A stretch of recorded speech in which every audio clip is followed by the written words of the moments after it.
മറ്റ് പ്രമുഖ വ്യക്തികൾ, ഇവിടെ കൂടിയിട്ടുള്ള എൻ്റെ പ്രിയപ്പെട്ട സഹോദരി സഹോദരന്മാർ എല്ലാവർക്കും എൻ്റെ വിനീതമായ നമസ്കാരം. ഇന്ന് CPM ഫംഗ്ഷൻ ഒരു ഉത്സവമായി മാറിയിരിക്കുകയാണ്.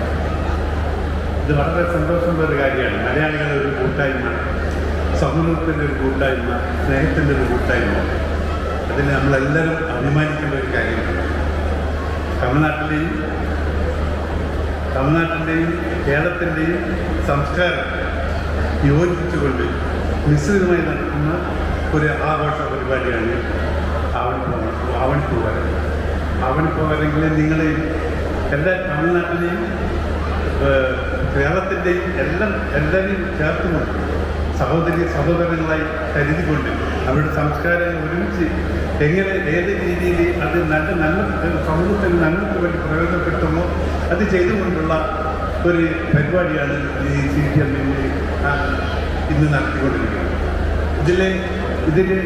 ഈ പ്രവർത്തനം വളരെ ആഡംബരമായി ഞാൻ കാണുകയാണ്. വളരെ നല്ല രീതിയിൽ അത് ആഘോഷിക്കുന്നതായി ഞാൻ കാണുകയാണ്. വളരെ സന്തോഷം. പിന്നെ ഈ സമയത്ത് കാരണം നമ്മൾ ഓണം ഇന്ന് 10 നാൾ അവിടെ ഓണം കഴിഞ്ഞിരിക്കുകയാണ് കേരളത്തിൽ. പക്ഷേ നമ്മൾ തമിഴ്നാട്ടിനെ സംബന്ധിച്ചിടത്തോളം അല്ലെങ്കിൽ മലനാട് മലയാളികളെ സംബന്ധിച്ചിടത്തോളം 2 മാസം 3 മാസം അല്ല. കാരണം നമുക്ക് ഒഴിവ് ദിവസങ്ങൾ മാത്രമേ ഓണം ആഘോഷിക്കാൻ സാധിക്കുകയുള്ളൂ. എല്ലാവരും ഒത്തുചേരാനുള്ള സൗകര്യങ്ങളുണ്ടാവും. അതുകൊണ്ട് എല്ലാ ഞായറാഴ്ചയും എല്ലാ പരിപാടികളാണ്. അങ്ങനെ നമ്മുടെ സംസ്കാരത്തെ തമ്മിയത്വത്തെ മറക്കാതെ നമ്മൾ ഇന്ന് ആവർത്തിച്ച് വരുന്ന ഒരു പരിപാടിയാണ് ഇതൊക്കെ. പിന്നെ ഒന്ന് പറയാനുള്ളത്, കാരണം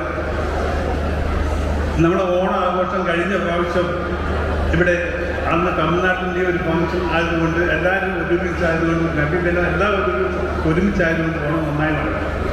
അതുപോലെ തന്നെ ഓണം നമുക്കൊരു ദേശീയ ലീവായി കിട്ടാൻ നമ്മൾ പ്രവർത്തിക്കണമെന്ന് ഭാരവാഹികളോട് ഞാൻ പറയുകയാണ്.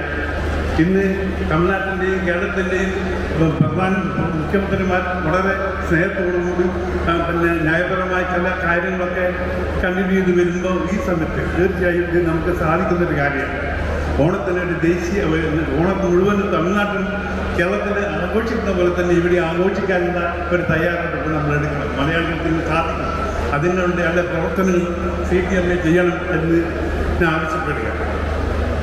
പിന്നെ ഇത് മലയാളികളെ ലോകം മുഴുവനും ആഘോഷിക്കുന്ന ഒരു ഓണം ആഘോഷമാണ്. കാരണം മലയാളികൾ ലോകം മുഴുവനുമുണ്ട്. ഇന്ന് യൂണിവേഴ്സൽ ലാംഗ്വേജ് ഇംഗ്ലീഷാണ്. പക്ഷേ സെക്കൻഡ് ഞാൻ വിചാരിക്കുന്നത് മലയാളമാണെന്ന്. കാരണം ലോകം ഒരു കാലത്ത് 100-200 കൊല്ലങ്ങൾ ഇവിടുത്തെ ബ്രിട്ടീഷുകാർ ഭരിച്ചുകൊണ്ട് ഇംഗ്ലീഷ് ഇവിടുത്തെ യൂണിവേഴ്സൽ ലാംഗ്വേജ് ആയെങ്കിൽ തീർച്ചയായും ലോകം മുഴുവനുള്ള മലയാളികളുണ്ടെങ്കിൽ തീർച്ചയായും നമ്മുടെ സെക്കൻഡ് ഇംഗ്ലീഷ് കഴിഞ്ഞാൽ മലയാളം നമ്മുടെ ദേശീയ ലാംഗ്വേജ് ആകും എന്നുള്ള ഒരു വിശ്വാസമാണ് എനിക്കുള്ളത്. കാരണം അത്രയും മലയാളികൾ എല്ലാ നാട്ടിലുമുണ്ട്. ഒരു സൂര്യനെ ശ്രമിക്കാത്ത ഒരു സാമ്രാജ്യത്തിൻ്റെ ഉടമകളാണ് മലയാളികൾ. അപ്പോൾ തീർച്ചയായും ആ രീതിയിലുള്ള ഒരു പ്രവർത്തനം നമ്മൾ നടത്തണം. പക്ഷെ എങ്ങനെയാണെങ്കിൽ നമ്മൾ രാഷ്ട്രീയവും മതവും ജാതിയും ഒക്കെ ഉപേക്ഷിച്ച് മലയാളി എന്ന ഒരു ഫീലിംഗ് നമ്മളുണ്ടാകണം. അതോടെ കണ്ടാലും മലയാളിയെ കെട്ടിപ്പിടിക്കാനുള്ള ഒരു മാനസിക അവസ്ഥ നമുക്കുണ്ടാകണം. അതാണ് നമ്മുടെ സംസ്കാരം. അതായിരിക്കണം നമ്മുടെ സംസ്കാരം. നിങ്ങളും ഞാൻ ഒന്നാണെന്നുള്ള ഒരു അവസ്ഥ നമുക്കുണ്ടെങ്കിൽ തീർച്ചയായും നമ്മൾ ഈ യോജിപ്പോടുകൂടി നമ്മൾ വലിയൊരു ലോകത്തെ തന്നെ നമുക്ക് പിടിച്ചെടുക്കാൻ സാധിക്കുമെന്നാണ് എൻ്റെ അഭിപ്രായം. മലയാളിയുടെ യോജിപ്പ്, മലയാളി തമിഴ്മാർ നമ്മുടെ നാട്ടിൽ നമ്മൾ എവിടെ താമസിക്കുന്നോ എവിടെ കുടിയേരിക്കുന്നോ അവിടുത്തെ സഹോദരന്മാരെ കൂടിച്ചേർന്ന് നമ്മൾ അവരുടെ സംസ്കാരവുമായി കൂടിച്ചേർന്ന് അവരുടെ സംസ്കാരത്തെ ഇണങ്ങിക്കൊടുക്കൊണ്ട് അവരോടുള്ള എല്ലാ സഹോദരന്മാരുള്ള ഒരു പെരുമാറ്റമുണ്ട്. അവരെ നമ്മൾ സ്വന്തമായി കണക്കാക്കി നമ്മൾ സഹോദരങ്ങളെ കണക്കാക്കി പെരുമാറണമെങ്കിൽ അങ്ങനെയുള്ള സംസ്കാരമാണ് നമ്മൾ മലയാളികൾക്കുള്ളത്. എവിടെ ചെന്നാലും മലയാളികൾ ഇന്ന് ഇന്ത്യയിലെ എല്ലാ മലയാളികളും ഒരു വിധത്തിൽ പ്രമുഖരായ എല്ലാ മലയാളികളെയും പരിചയപ്പെടാനുള്ള സൗഭാഗ്യം നമുക്കുണ്ടായിട്ടുണ്ട്. അതിൻ്റെ പേരിൽ ഞാൻ പറയാണ്, മലയാളികൾ വളരെ ചെറിയ രീതിയിൽ വലിയ വരെ മലയാളികളുണ്ട്. അവർക്കൊക്കെ കേരളത്തിലും മലയാളത്തോടും വലിയ സ്നേഹമാണ്. ആ മലയാള സ്നേഹം മലയാള സ്നേഹം ഒരു ഭാഷ മാത്രമായിരിക്കരുത്. നമ്മൾ ഓരോരോ അങ്ങോട്ടും ഇങ്ങോട്ടുള്ള സ്നേഹം ഞാൻ ഒന്നാണെന്നുള്ള ബോധത്തിലുള്ള പ്രവർത്തനം കാഴ്ചവെച്ചാൽ തീർച്ചയായും നമുക്ക് സഹോദരത്തോട് നല്ലൊരു സ്നേഹമുള്ള രാജ്യത്തെ സൃഷ്ടിക്കാൻ സാധിക്കും എന്ന് മാത്രം പറഞ്ഞുകൊണ്ട് ഇവിടെ ശശി തരൂർ, പിന്നെ ഇവിടെ മുതുകാടൊക്കെ ഇവിടെയുണ്ട്. വളരെയധികം സന്തോഷമുണ്ട്. ഞാൻ ഒരു ഡീഫോൾട്ട് ചീഫ് ഗസ്റ്റ് ആയിരുന്നു. இப்போ பிரவீன் பிரசிடென்ட் ஆனதுக்கப்புறம் எல்லா வருஷம் இந்த கூட்டிகிட்டு வந்துடுவார்னு நினைக்கிறேன். பட் அவர் சொன்ன ஒரு உண்மையான ஒரு விஷயம் என்னன்னா, you wanted to make a difference to CPMA. கண்டிப்பாக அவர் பண்ணியிருக்காருன்னு நினைக்கிறேன், நீங்கள் தான் சொல்லணும். ஸோ அந்த ஒரு எஃபர்ட் போட்டு சிபிஎம்ஐ பெரிய லெவலில் நான் ஏன் தமிழில் பேசுகிறேன்னா, இங்கே இருக்கிற மலையாளி யாரும் கரெக்டாக தமிழில் பேசுகிற மாதிரி ஸோ அதனால தான். So and my Malayalam is not that good, so please bear with me. So அந்த ஒரு தாட் அது ஆக்சுவலாக நான் இருக்கும்போது அந்த டிசிஷனை எடுத்திருந்தார். ஏன்னா அவர் நிறைய வருஷமாக எனக்கு அவர் தெரியும்.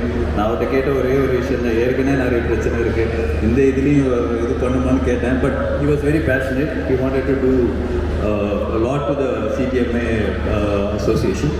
So very happy and proud to come every year. எல்லா வருஷம் நான் வந்துடுறேன். ஏன்னா எனக்கு ஒரு பெரிய ரெக்கக்னேஷன். இப்போ மலையாளி சசி தரூர் சார் ஒரு பெரிய ஒரு ஐடென்டிட்டி. மலையாளினாலே ஒரு பெரிய ஐடென்டிட்டி. நம்ம ஒரு நேஷ்னல் லெவலில் ரெஸ்பெக்ட் பண்ண, இன்டர்நேஷ்னல் லெவலில் ரெஸ்பெக்ட் பண்ணக்கூடிய ஒரு ஆள் அவர் தான்.